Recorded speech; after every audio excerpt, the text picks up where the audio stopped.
পৃথিবীতে সবচাইতে শ্রেষ্ঠতম দোয়ার স্থান হলো মা বাবা। ওই মা বাবা যদি হাত পাতে আরশ পর্যন্ত পৌঁছে যায়, ওই মা বাবা যদি বদদুয়া করে, পৃথিবীর সব তীর সব টার্গেট মিস হতে পারে, কিন্তু মা বাবার বদদুয়া কখনো মিস হয় না, কখনো মিস হয় না। আর সন্তান মা বাবার জন্য যখন দোয়া করে, পৃথিবীর কোনো হুজুর, পৃথিবীর কোনো বুজুর্গ ব্যক্তির দোয়া কবুলের ব্যাপারে সন্দেহ থাকতে পারে, কিন্তু সন্তান যখন মা বাবার জন্য দোয়া করে, এই দোয়া আল্লাহ ফেলে দেয় না। সুবহানাল্লাহ। কারণ মা বাবার এই দোয়াটা শিক্ষা দিয়েছেন স্বয়ং আল্লাহ সুবহানাহু ওয়া তাআলা, রব্বির হামহুমা কামা রব্বায়ানি সাগীরা। আপনি কবরে থাকবেন, আপনি প্রত্যেক নামাজে আপনার সন্তান দোয়া করবে আপনার জন্য, রব্বির হামহুমা কামা রব্বায়ানি সাগীরা। পড়েন, মা বাবার জন্য দোয়া করেন প্রতি নামাজে বলেন মা বাবার জন্য, রব্বির হামহুমা কামা রব্বায়ানি সাগীরা। যুবক ভাইরা, তোমরা মনে করো যে তোমার মায়ের চেয়ে তোমার গার্লফ্রেন্ড আপন, ঘোড়ার আন্ডার আপন। তোমার গার্লফ্রেন্ড এক নাম্বারের স্বার্থপর। তুমি বিশ্বাস করো আমার যুবক ভাই, তোমার পায়ে হাত রেখে বলছি, তোমার পৃথিবীতে একমাত্র নিঃস্বার্থ তোমাকে ভালোবাসে তোমার মা, তোমার বাবা। ঠিক কি বলো? শুকরান, জাযাকাল্লাহ। স্যার, আরেকটি প্রশ্ন নিতে চাচ্ছি। একজন সন্তান যখন উপার্জন করে, সেই উপার্জনে সন্তানের বাবা মা নাকি তার স্ত্রী বেশি হকদার এই উপার্জনে? আচ্ছা, এটা আসলে এটা ভাগ করা খুব মুশকিল। তো আব্বা আম্মার সাথে তো কোনো তুলনা হয় না কারো। এবং আপনিও জানেন যে কোরআনে কিন্তু আল্লাহর ইবাদতের পরে যে জিনিসটার প্রতি বেশি জোর দেওয়া হয়েছে, উবুদুল্লাহ ওয়া লা তুশরিকু বিহি শাইআন ওয়া বিল ওয়ালিদাইনি ইহসানা। বহু জায়গায় তোমরা আল্লাহর ইবাদত করো, তার সাথে শিরিক করো না, পিতামাতার সাথে ভালো আচরণ করো। তো স্ত্রী বিয়ের পরে অবশ্যই তারও অধিকার আছে, তার অধিকার পূর্ণ করতে, এটা আমাদের মধ্যে ব্যালেন্স করতে হবে। আব্বা আম্মাকে আব্বা আম্মার জায়গায় রাখতে হবে, স্ত্রীকে স্ত্রীর অধিকার দিতে হবে। সেটা আমরা ব্যালেন্স করছি না, জন্যই তো আমাদের দেশে বৃদ্ধাশ্রম বেড়ে যাচ্ছে। এবং প্রচুর বাবা মা এখনো, আমরা বিশেষ করে এই যে তীব্র গরমে, স্যার আপনিও দেখবেন অনেক বাবা মা প্রচুর কষ্ট করছেন। বাবা, বিশেষ করে বৃদ্ধ বাবা, নিজের পেট চালানোর জন্য, সংসার চালানোর জন্য প্রচুর রাস্তায় কষ্ট করছেন এই তীব্র গরমে। অথচ সন্তান রয়েছে, ছেলে রয়েছে 2-3 জন বা মেয়ে রয়েছে, তারা কিন্তু তাদের যে দায়িত্বটুকু সেটা পালন করছে না। ঠিকই বলেছেন। এই চিত্র আমাদেরকে মর্মাহত করে, কারণ আমরা প্রত্যেকটা সন্তানিতে আব্বা আম্মার মাধ্যমে দুনিয়াতে আসছি, এবং তাদেরকে অস্বীকার করার কোনো সুযোগ আছে কি? আল্লাহ আল্লাহ। শিরকের মধ্যে অন্যতম কিন্তু উকুকুল ওয়ালিদাইন, পিতামাতার অবাধ্যতা কিন্তু অন্যতম শিরক। শিরকের পরেই এটা। তো বিধায় এই ব্যাপারে আমাদের কিন্তু সিরিয়াস হওয়া উচিত। রেদার রব্বি ফি রেদাল ওয়ালিদ, আল্লাহ রাসূল বলেছেন তোমার পিতামাতার সন্তুষ্টির মধ্যে রবের সন্তুষ্টি। যেই বাবা মা সারাটা জীবন নিজে খেয়ে না খেয়ে সন্তানকে লালন পালন করে, শেষ বয়সে এই বাপ মাকে দেখার কেউ থাকে না। নিজে যখন হাঁটতে পারতো না, বাবা ওর হাত ধরে হাঁটায়। বাবা যখন হাঁটতে পারে না, বাবার হাতে একটা লাঠি ধরা দেয়, ও হাত ধরে হাঁটাতে পারে না। সন্তান হিসেবে আমরা এখন অপদার্থ, নোংরা প্রজন্ম, বুদ্ধি প্রতিবন্ধী টিকটক প্রজন্ম। না জানে বাপের সম্মান, না জানে মায়ের সম্মান, না জানে বাপ কি জিনিস, না জানে মা কি জিনিস। যাদের বাবা মা নাই তারা জানে বাবা মা কি জিনিস। আমাদের মধ্যে যাদের বাপ মা মারা গেছে তারা জানে বাপ মা কি জিনিস, যাদের বেঁচে আছে এরা জানে না। নবী সাল্লাল্লাহু আলাইহি ওয়াসাল্লাম বলেছেন, ওই ব্যক্তির জন্য ধ্বংস যে ব্যক্তি পিতা মাতাকে পেয়েছে, তাদের খেদমত করে জান্নাত লাভ করতে পারে নাই। এই ব্যক্তির জন্য চরম ধ্বংস। পিতা মাতাকে কষ্ট দিয়েন না। মায়ের প্রসব বেদনার একটা সেকেন্ডের ঋণ আপনি শোধ করতে পারবেন না। লুকমান আলাইহিস সালাম তার সন্তানকে বলছেন, ইয়া বুনাই লা তুশরিক বিল্লাহ ইন্নাশ শিরকা লাযুলমুন আযীম ওয়া ওয়াসাইনা লিল ইনসানা বিওয়ালিদাইহি হুসনা। তোমার পিতামাতার সাথে ভালো আচরণ করো। হামালাতহু উম্মুহু ওয়াহনান আলা ওয়াহন, তোমার মা তোমাকে কষ্টের পর কষ্ট লালন করে সহ্য করে এই যে প্রসব করেছে। ওয়া ফিসালুহু ফি আমাইন, 2 বছর দুধ পান করিয়েছে। এই ঋণ শোধ করতে পারবে কেউ? বাবা মাকে অসম্মান করা একটা গুরুতর পাপ। সেজন্য পবিত্র কোরআনে অনেক আয়াত আছে আর সহিহ হাদিস যেখানে বাবা মার প্রতি সম্মান দেখানোকে যথেষ্ট গুরুত্ব দেওয়া হয়েছে। আল্লাহ পবিত্র কোরআনে বলেছেন, সূরা ইসরা অধ্যায় নম্বর 17 আয়াত নম্বর 23 ও 24, আল্লাহ বলেছেন যে তোমাদের নির্দেশ দিচ্ছি আল্লাহ ব্যতীত কারো উপাসনা করবে না, আর বাবা মার সাথে সদ্ব্যবহার করো। যদি তাদের একজন বা দুজনই বার্ধক্যে উপনীত হয়, তাদের কোন রকম ধমক দিয়ে কথা বলো না, উপশব্দটাও করো না। তাদের সম্মান করে কথা বলবে, তাদেরকে মমতার ডানা দিয়ে তুমি ঢেকে রাখো। প্রভুর কাছে দোয়া করো, তাদের দয়া করো যেভাবে তারা আমাকে লালন পালন করেছেন। তার মানে বাবা মার যদি বয়স হয়ে যায়, একজন বা দুজন তাদেরকে উপশব্দটাও বলতে পারবেন না। এছাড়াও পবিত্র কোরআনে বলা হয়েছে সূরা আনাম অধ্যায় নম্বর 6 আয়াত নম্বর 151 যে আল্লাহ বলেছেন বাবা মার প্রতি সদ্ব্যবহার করো। আর আল্লাহ কোরআনে অনেকগুলো আয়াতে বলেছেন, বিশেষ করে মা। আল্লাহ বলেছেন সূরা নিসা অধ্যায় নম্বর 4 আয়াত নম্বর 1, তোমাকে ধারণ করা গর্ভকে শ্রদ্ধা করো। আল্লাহ বলেছেন সূরা লুকমান অধ্যায় 31 আয়াত নম্বর 14, আমি মানুষকে তার পিতামাতার প্রতি সদাচরণের নির্দেশ দিয়েছি। অনেক কষ্ট সহ্য করে মা সন্তানকে গর্ভে ধারণ করে আর 2 বছরে তা দুধ ছাড়ানো হয়। আল্লাহ বলছেন সূরা আকাব অধ্যায় নম্বর 46 আয়াত নম্বর 15, আমি মানুষকে নির্দেশ দিয়েছি পিতামাতার প্রতি সদ্ব্যবহার করতে। কষ্ট নিয়ে মা সন্তানকে ধারণ করে আর কষ্টের সাথে প্রসব করে। এখানে আল্লাহ বলেছেন বাবা মাকে সম্মান করো, বিশেষ করে মাকে। এছাড়াও অনেক হাদিস বলছে মাকে সম্মান করো। এটা আছে সহিহ বুখারীতে খণ্ড নম্বর 8 বুক অব আদাব, বুক অব ম্যানার্স অধ্যায় নম্বর 2 হাদিস নাম্বার 5971। এক লোক নবী সাল্লাল্লাহু আলাইহি ওয়াসাল্লামের কাছে এসে প্রশ্ন করলো, এই পৃথিবীতে কাকে সবচেয়ে বেশি সাহচর্য দেব? নবী বললেন, তোমার মাকে। লোকটা বলল, এরপর কাকে? নবী আবার বললেন, তোমার মাকে। লোকটা প্রশ্ন করলো, এরপর কাকে দেব? নবী আবারও বললেন তৃতীয়বার, তোমার মাকে। লোকটা প্রশ্ন করলো, এরপর কাকে দেব? তখন নবী বললেন, তোমার বাবাকে। তার মানে 75% বা 4 ভাগের 3 ভাগ সাহচর্য পাচ্ছে মা, আর 25% বা 4 ভাগের 1 ভাগ বাবা। এক কথায় মা পাচ্ছে গোল্ড মেডেল, সে পাচ্ছে সিলভার মেডেল, এছাড়াও পাচ্ছে ব্রোঞ্জ মেডেল, আর বাবাকে শুধু সান্ত্বনা পুরস্কার নিয়ে সন্তুষ্ট থাকতে হচ্ছে। এই হলো ইসলামের শিক্ষা। বাবা মাকে সম্মান দেখানোর কথা যদি বলেন, আর মা পাচ্ছে 3 গুণ বেশি সাহচর্য, বাবার তুলনায় 3 গুণ বেশি সাহচর্য পাচ্ছে। এছাড়া আরো একটা হাদিস আছে সহিহ বুখারীতে খণ্ড নম্বর 4 হাদিস নাম্বার 3004। এক লোক নবীর কাছে আসলো, তারপর সে নবীর কাছে জিহাদে যাওয়ার অনুমতি চাইল আল্লাহ তাআলার খাতিরে লড়াই করা যুদ্ধক্ষেত্রে। নবী তাকে বললেন, তোমার বাবা মা আছেন? সে বলল, হ্যাঁ। নবী বললেন, যাও তোমার বাবা মাকে এখন সেবা করো। এখানে বলা হচ্ছে যে বাবা মার সেবা করা, মা বাবার প্রতি দায়িত্ব পালন করা, এটার গুরুত্ব জিহাদ করার চেয়েও বেশি, আল্লাহ তাআলার খাতিরে লড়াই করার চেয়েও বেশি। যদি বাবা মার প্রয়োজন হয় তাদের সেবা করা জিহাদ করার চেয়েও গুরুত্বপূর্ণ, অর্থাৎ আল্লাহ সুবহানাহু ওয়া তাআলার খাতিরে যুদ্ধ করা। একই কথা আছে সহিহ বুখারীতে খণ্ড নম্বর 8 বুক অব আদাব হাদিস নাম্বার 5970। এক লোক প্রশ্ন করল যে কোন কাজটা আল্লাহ তাআলার কাছে সবচেয়ে প্রিয়? নবী তখন বললেন যে 5 ওয়াক্ত নামাজ আদায় করা যত তাড়াতাড়ি সম্ভব। লোকটা বলল, এরপর কোন কাজটা আল্লাহর কাছে সবচেয়ে প্রিয়? নবী বললেন, বাবা মার প্রতি দায়িত্বশীল হওয়া। লোকটা বলল, এরপর কোন কাজটা? নবী বললেন, আল্লাহ তাআলার পথে লড়াই করা, জিহাদ করা। তাহলে আমরা বুঝতে পারছি যে প্রতিদিন সময় মতো 5 ওয়াক্ত সালাত আদায় করা যত তাড়াতাড়ি সম্ভব। এরপরে আল্লাহ পছন্দ করেন যদি আমরা বাবা মার প্রতি দায়িত্ববান হই, বাবা মাকে সম্মান করা, তাদের কথা মেনে চলা। এরপর হচ্ছে জিহাদ, আল্লাহর খাতিরে লড়াই করা। এটা আছে মাসনাদ আহমদে হাদিস নাম্বার 5372। নবী বলেছেন, 3 ধরনের মানুষ কখনো বেহেশতে যেতে পারবে না। 1 নাম্বার, যারা মাদকদ্রব্য গ্রহণ করে। 2 নাম্বার, যে তার বাবা মার কথা অমান্য করে। আর 3 নাম্বার, যে তার পরিবারের পক্ষ থেকে কোনো লজ্জাকর কাজ করে থাকে। এই 3 ধরনের লোক বেহেশতে যেতে পারবে না। তাহলে বাবা মাকে অসম্মান করা, এটা হচ্ছে ইসলাম ধর্মে গুরুতর পাপগুলোর মধ্যে একটা। জাযাকাল্লাহ খায়ের। আরো একবার ডক্টর জাকির নায়েক এই সুন্দর উত্তরের জন্য আমরা অনেক কিছু জানতে পেরেছি। কবুল করার, কবুল হওয়ার 100% গ্যারান্টি সেখানে যাই না। আর হিসাবে দাওয়াত করিয়া পোলাও, কোরমা, কালিয়া, কোপ্তা, ফিরনি, জর্দা, গাব, সালটা সবের খাওয়া খাওয়া। আর মা বুড়া হয়ে গেছে, বাপ বুড়া হয়ে গেছে, একটু খাওয়াইতে পারেন না যত্ন করিয়া?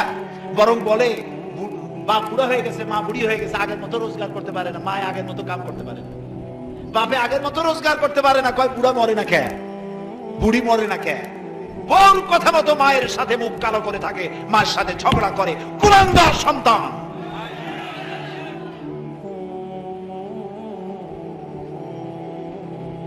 বুড়ি মরে না কেন? এই বুড়ি তোমার যখন অসুখ হয়েছিল ডাক্তারও সারতে পারে না, তোমার মা ডাক্তার ওষুধ দিয়ে বাড়ি গিয়া ঘুমাইছে, তোমার বাবাও ঘুমিয়েছে, তোমার মা তোমার শিওরে বসে বসে রাত কাঁদছে আর বলছে, আল্লাহ আমার জীবনের বিনিময়ে আমার বাঁচারে বাঁচায় দাও, আমার সন্তানটারে বাঁচায় দাও। যে মা কান্দ আর বললো, আল্লাহ আমার জীবনের বিনিময়ে আমার সন্তানটারে বাঁচাও, আর তুমি আজ বলছো বুড়ি মরে না কেন? কত বড় কপাল পোড়া, বেঈমান না ভাইমান। মা খাটের উপরে শোয়া আছে, খাটের নিচে আপনি বসে মায়ের পায়ের তলায় চুমা খান, জাহান্নাম হারাম করে দিবেন আল্লাহ তাআলা। এক সময় আসবে যখন তুমিও তোমার মা বাবার মতো দুর্বল বয়স আসবে, তখন তোমার সন্তান, তুমি যদি মা বাবার সাথে ভালো ব্যবহার করে থাকো, তোমার সন্তানও তোমার সাথে ভালো ব্যবহার করবে। সূরা বাকারার মধ্যে আল্লাহ তাআলা বলছেন, লা তা'বুদুনা ইল্লাল্লাহ ওয়া বিল ওয়ালিদাইনি ইহসানা। আল্লাহ ছাড়া কারো উপাসনা করো না, আর পিতামাতার প্রতি ভালো ব্যবহার করো। সূরা বাকারায় আল্লাহ বলছেন। সূরা আনকাবুতে আল্লাহ বলছেন ওয়াবাসাইনাল ইনসানা বিওয়ালিদাইহি হুসনা, আমি সমগ্র মানব মণ্ডলীকে, শুধু মুসলমান নয়, বিশ্বের সব মানুষকে আমি উপদেশ দিচ্ছি তারা যেন তাদের মাতা পিতার প্রতি ভালো ব্যবহার করে। কে বলতেছেন? আল্লাহ তাআলা। সূরা কাহফে আল্লাহ বলছেন ওয়াবাসাইনাল ইনসানা বিওয়ালিদাইহি ইহসানা হামালাতুহু উম্মুহু কুরহা ওয়া ওয়াদাআতুহু কুরহা ওয়া হামলুহু ওয়া ফিসালুহু 30 শাহরা। আল্লাহ তাআলা বলছেন আমি মানব গোষ্ঠীকে উপদেশ দিচ্ছি তোমরা তোমাদের পিতামাতার প্রতি সম্মান দেখাও, ihsan করো। তোমার মা তোমাকে গর্ভধারণ করেছে অত্যন্ত কষ্টের সাথে, ডেলিভারিও করেছে অত্যন্ত কষ্টের সাথে, এরপরে 30টি মাস তোমাকে পেটে নিয়ে আর দুধ খাওয়ায় তোমাকে মানুষ করেছে। খবরদার এই মায়ের সাথে পিতার সাথে খারাপ ব্যবহার করো না। কে দিয়েছে? কে বলছেন এই কথা? সন্তান যখন মায়ের পেটে আসে তার শরীরের ভিতরে পরিবর্তন এসে যায়। মা ঘুমাতেই পারে না, রাতের বেলায় মায়ের ঘুম আসে, সন্তান মাথা দিয়া হাঁটু দিয়া পা দিয়া গুদা মারে, মা ঘুমাইতে পারে না। আল্লাহর নবী বলেছেন মা যে ঘুমাতে পারলো না, কষ্ট হলো, যতদিন এই অবস্থা গর্ভধারিণী মায়ের চলতে থাকে ততদিন পর্যন্ত রাত জেগে জেগে যে ইবাদত করলে যে সওয়াব হতো আল্লাহ রাব্বুল আলামিন ওই সওয়াব মায়ের আমলনামায় লিখে দিবেন। মা যে খেতে পারে না, সন্তান পেটের ভিতর আছে, ক্ষুধা লাগে, মুখে রুচি নাই, আল্লাহর নবী বলেন এই অবস্থা যতদিন থাকবে ততদিন পর্যন্ত রোজা রাখলেই যত সওয়াব হতো আল্লাহ পাক সেই সওয়াব মায়ের আমলনামায় দিয়ে দিবে। এই কষ্ট যে মা তোমাকে নিয়ে করলো, যখন ডেলিভারি হয় মায়ের, সেই কষ্ট তো ডেলিভারি যিনি করেন সে মা ছাড়া বুঝবার মতো ক্ষমতা পৃথিবীর কারো নাই। এই কষ্ট, পেটে ধরার কষ্ট, ডেলিভারি করার সময় কষ্ট যখন শুরু হয়ে যায় সেই সময় বাইরে বসে পিতামাতা, শ্বশুর শাশুড়ি, স্বামী তারা হয়তো কাঁদতে থাকে, এখানে মায়ের কষ্ট হতে থাকে। 32টি নারী ছেড়ার মতো প্রচন্ড কষ্টের ভিতরে সন্তান যখন দুনিয়ায় আসে আল্লাহ তাআলা বলেন আমি মায়ের মনের ভিতরে তখন জাগ্রত করে দিই, সন্তান দেখার বাসনা জাগায় দেই। এই প্রচন্ড কষ্টের পর সন্তান যখন ভূমিষ্ঠ হলো মা তখন জানতে চায় তার কি হয়েছে। পাশের লোকেরা সন্তান যখন তার চোখের সামনে ধরে আল্লাহ তাআলা বলেন 10 মাস পেটে ধরার কষ্ট আর ডেলিভারির সব কষ্ট সন্তানের মুখ দেখার সঙ্গে সঙ্গে মায়ের মন থেকে আমি মুছে ফেলে দেই। যে মা এত কষ্ট করলো সেই মায়ের সাথে নাফরমানি করা হারাম। রাসূলের কাছে প্রশ্ন করা হয়েছে আইয়ুল আমালে আহাব্বু ইলাল্লাহি তাআলা, হে রাসূল আল্লাহর কাছে সবথেকে প্রিয় আমলটা কি? রাসূলুল্লাহ জবাবে বললেন as-সালাতু আলা ওয়াক্তিহা, নামাজটাকে ওয়াক্তমতো আদায় করা, এই আমলটা আল্লাহর কাছে সবথেকে বেশি প্রিয়। সাহাবী আবার প্রশ্ন করলেন হে রাসূল এরপরে আল্লাহর কাছে কোন আমলটি বেশি পছন্দ?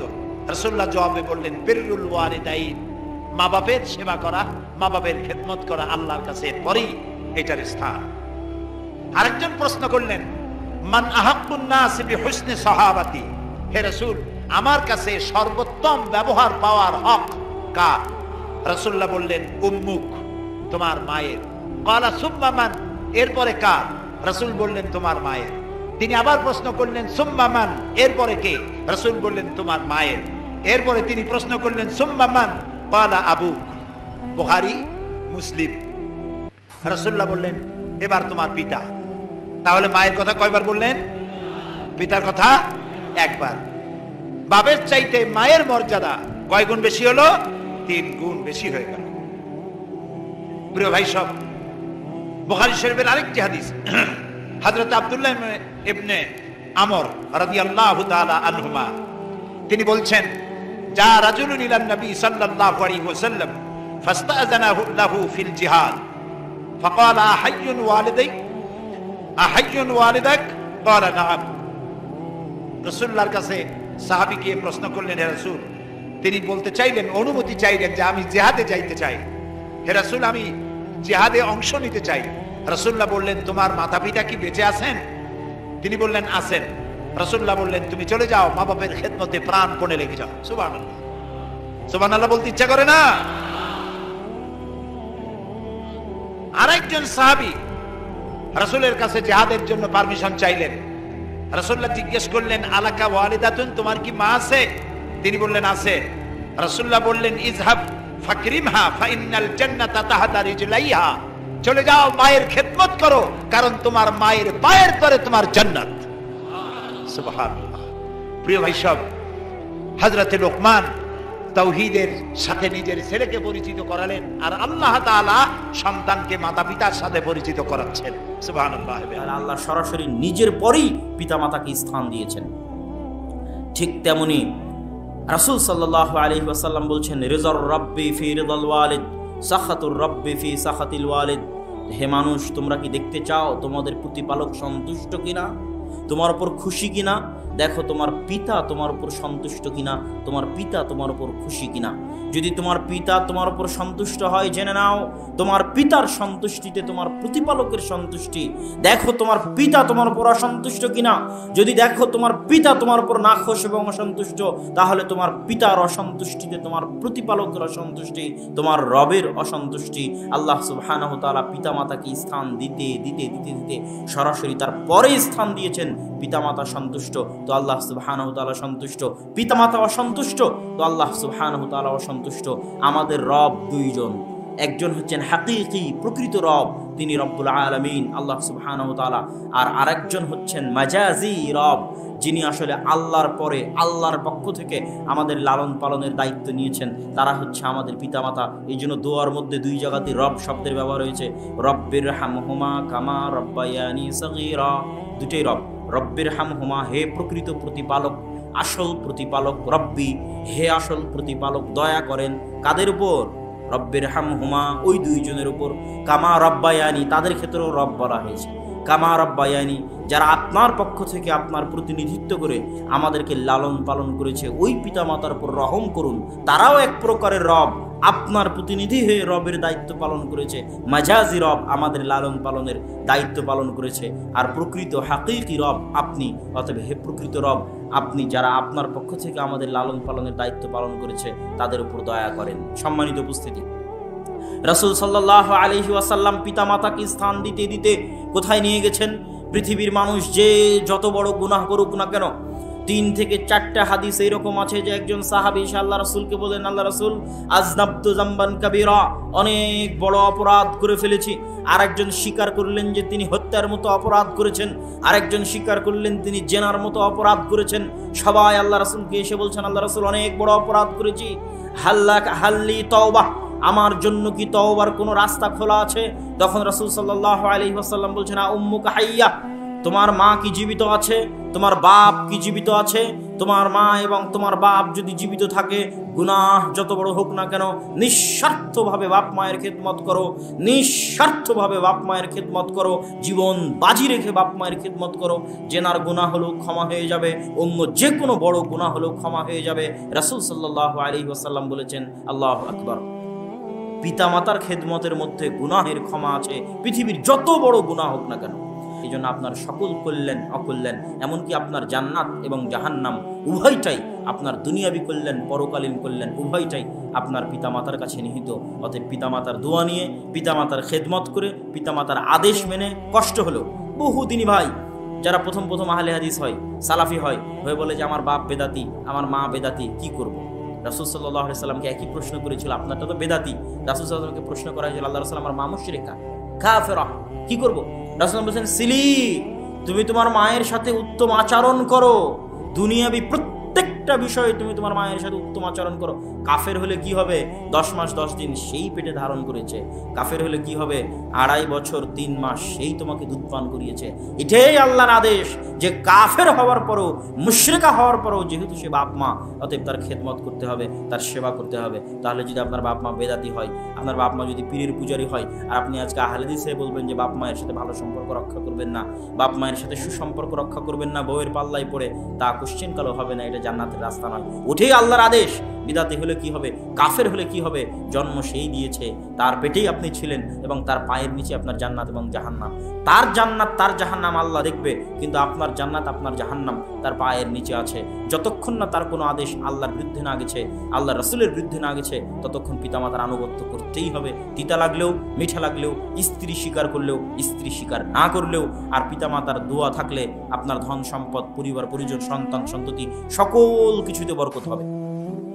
এবং সন্তান সন্ততিকে দাদা দাদির ভালোবাসা দেওয়াটা খুবই গুরুত্বপূর্ণ। দাদা দাদির যদি ভালোবাসা না থাকে, তারা অনেকটা মানসিকভাবে দুর্বল হিসেবে বেড়ে ওঠার সম্ভাবনা আছে। অতএব দাদা দাদির সাথে সম্পৃক্ত করা, দাদা দাদির ভালোবাসা দেওয়া জরুরি। তাই স্ত্রীর পাল্লায় পড়ে দ্রুত সংসার আলাদা করে নেওয়া, বাপ মা থেকে আলাদা হয়ে যাওয়া, বাপ মা থেকে সম্পর্ক নষ্ট করা, এটা কুশ্চিনকালে ইসলামের দাবি নয়। ইসলামী সমাজ ব্যবস্থায় বাপ এবং মায়ের অবস্থান এরকম নয়। বাপ এবং মায়ের অবস্থান কী রকম, কত উঁচুতে, কত মহান ইসলামী সমাজে হতে পারে, সেটার সামান্য কিছু নিদর্শন আপনাদের সামনে আলোচনায় পেশ করেছি। মাতা পিতার সাথে সদ্ব্যবহার করবেন। মাতা পিতা আপনার বাল্যজীবনে, আমার বাল্যজীবনে কি আকাঙ্ক্ষা করতো যে আমার ছেলেটা দীর্ঘদিন বেঁচে থাক, বড় হোক, অনেক বড় হোক। কত বড় হোক? এত বড় হওয়ার পরে যেন আর বড় না হয়, এরকম বলেছেন নাকি? কোন মা বাপ জীবনে চিন্তা করেছেন? যারা মা বাপ হয়েছে তারা বুঝতে পারছেন, যাদের ছেলে মেয়ে হয়ে গেছে তারা তো ভালো করে বুঝতে পারছেন যে কেউ এমন আছে যে আমার ছেলেটা একটা প্রাইমারির মাস্টার হয়ে যাক, অথবা MBBS ডাক্তার হয়ে যাক, যারা এগুলো বানাইতে চাইছেন, অথবা একটা সাধারণ একটা আলেম হয়ে যাক বা হাফেজে কোরআন হয়ে যাক, বাস থাক। আর বাবা মা বৃদ্ধ হয়ে গেলে ছেলে মেয়েরা, যুবক ছেলে মেয়েরা কি মনে করে যে বুড়া যে কখন রাস্তা ছাড়বে, হ্যাঁ এই বুড়ি যে কখন রাস্তা ছাড়বে। আপনার স্ত্রী যা বলে তাই আপনি বলেন, আর আপনার স্ত্রী পরের ঘর থেকে এসছে, হ্যাঁ আপনার মাটা তার মা না, তার মুখ দিয়ে এটা বেরোতে পারে, তার মনে এরকম কথা থাকতে পারে, তার অন্তঃকরণে এরকম হইতে পারে, কিন্তু আপনার কি করে হইতে পারে? যার পেটকে আপনি আপনার বেডরুম হিসাবে 9 মাস ব্যবহার করেছেন, সুবহানাল্লাহ। যার স্থান আপনার উপজীবিকা ছিল, হ্যাঁ চুষে চুষে আপনি বেঁচেছেন, না হলে একদিনও বাঁচতে পারতেন না। যার রক্ত চুষে আপনি বড় হয়েছেন, আপনার গোশত, রক্ত, শরীর সবকিছুই বেড়েছে, বড় হয়েছে মায়ের চুষে এবং বাপের ধন সম্পদ আর বাপের ঘাম আর রক্ত বহিয়ে।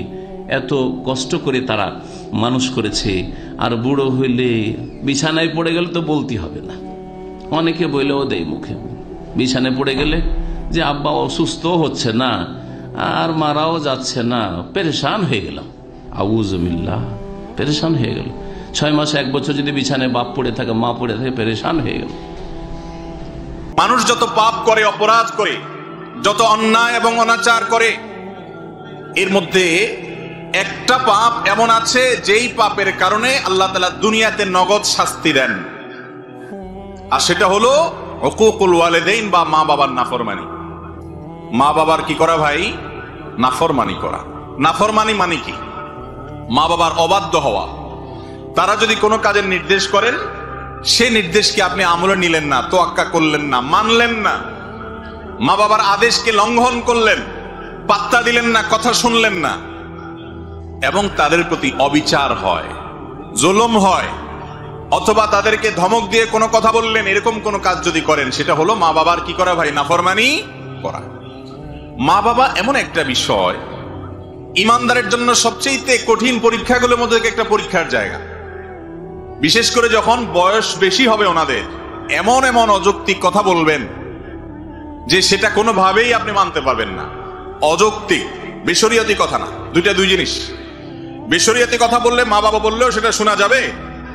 লা তাআতা লি মাখলুকিন ফি মাসিয়াতিল খালিক। আল্লাহর কথা যদি লঙ্ঘন হয়, তাহলে কারোর কথা মানা যাবে না, সেটা উস্তাদ হোক আর মা বাপ হোক বা যেই হোক, দলের নেতা হোক আর যেই হোক। আল্লাহর নির্দেশকে লঙ্ঘন করে পৃথিবীতে কারোর নির্দেশ মানা যাবে। কিন্তু মা বাবা অনেক সময় এমন কিছু কথা বলেন যে কথাগুলো আল্লাহর আদেশ নিষেধের ব্যাপার না, কিন্তু দুনিয়াবী দৃষ্টিকোণ থেকে অযৌক্তিক।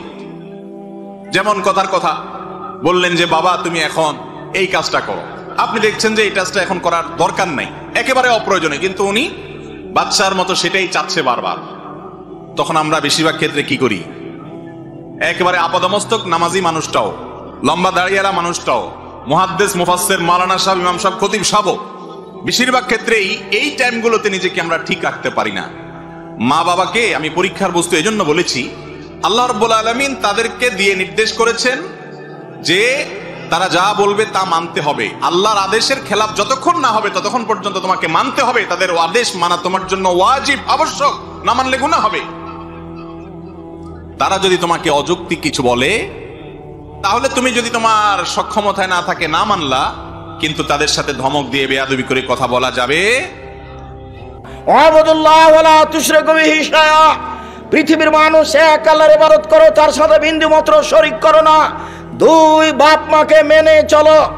একজন সাহাবী এসে বলছেন, আল্লাহর নবী, আমার বাপ মা আমার কাছে কি পায়?